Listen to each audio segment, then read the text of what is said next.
Interview lang, isang question lang. Kuya Ray, ano feeling na finally nag-champion na yung Meralco?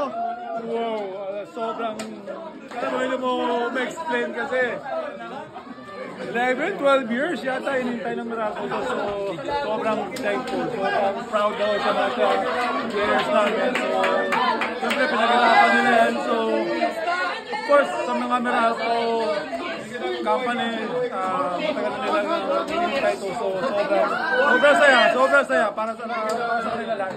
Ikaw Kuya Ray, 2011 ka nag-start sa Meralco, tama ba? Tama. Tapos last year na gano'n ka na, nag-retire ka na.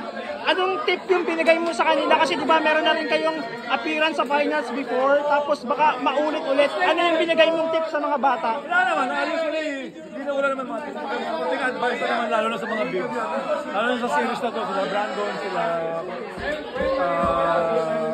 Raymond. So, konting tip lang naman na, kasi siyempre si John Mar yan eh. Sabi nga sa kanila, kahit malimit lang nila, kahit doon, kahit ito pagod, kapahirapan lang nila o mga pagod lang, mga pagod lang nila. So, yun naman ginawa nila. So, sobrang proud ako sa kanila.